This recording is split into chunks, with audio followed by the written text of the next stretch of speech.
ይህንን ቪዲዮ ሁሉም የ40/60 ሚሆን የ20/80 ተመዝጋቢ 2005 ሚሆን 97 ይሄን ቪዲዮ ያያችሁ ሁሉ ኮፒ ሊንክ፣ ሼር፣ ሪፖስት፣ ላይክ እያደረጋችሁ የሚመለከተው አጋር ጋር እንድታደርሱልኝ ይፈልጋሉ።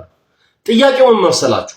በዘንድሮ ዓመት 2018 ማለት ነው እጣ እንደሚወጣ ተነግሮናል።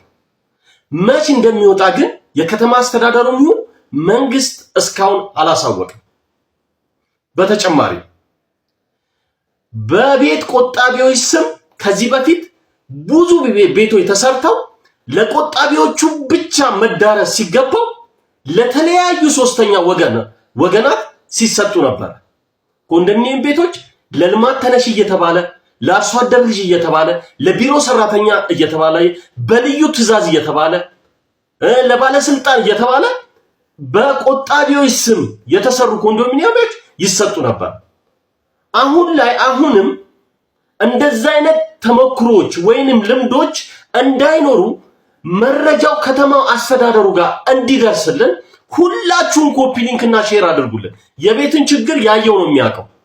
ላለፉት 14 ዓመትና ላለፉት 20 ዓመታት ያለ ማረፍ ስንቆጥብ የነበርን ተመዝጋቢዎች የቤት ተመዝጋቢዎች ይሄ እጣ መች እንደሚወጣ በጉጉት እየተጠባበቅን ያለን።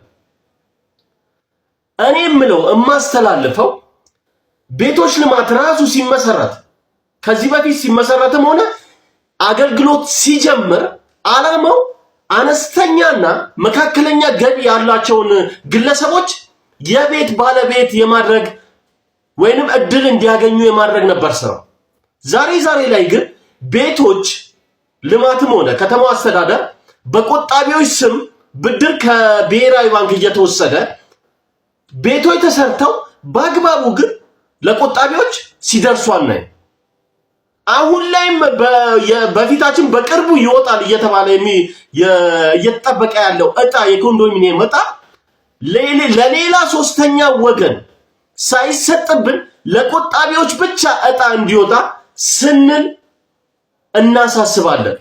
በግሌም ይሄንን ጉዳይ በጣም የምቃወመው ነው። እኔ ቆጣቢው እያለሁ ስንት ዓመት የቆጠቡ እያሉ እንደኔ ለሌላ ለሶስተኛ ወገን ለአርቲስት ብትሉ ለታዋቂ ግለሰቦች ብትሉ ለተጎዱ ማህበረሰብ ክፍሎች እየተባለ እኛ እጣ ቆጣቢዎች ግን ላለፉት 20 ዓመታትና 14 ዓመታት እየጠበቅን ያለን። የከተማው አስተዳደር ከንቲባ ክብርት ከንቲባ ወይዘሮ አዳነች አቤቤም ሆኑ መንግስት አካላት ይህንን ችግራችንን ተረድታችሁ እጣውን ለቆጣቢዎች ብቻ እንድታስተላልፉ ስንል በክብር እንጠይቃለን። በተረፈ ቆጣቢዎች 20/80 ሆነ 40/60 ይህ መረጃ ከተማ አስተዳደሩን ጋር ይሁን መንግስት ጋር እንዲደርስ ኮፒ ሊንክ ሼር እያደረጋችሁ እንድትተባበሩኝ እጠይቃለሁ። ነገሮች ሁሌ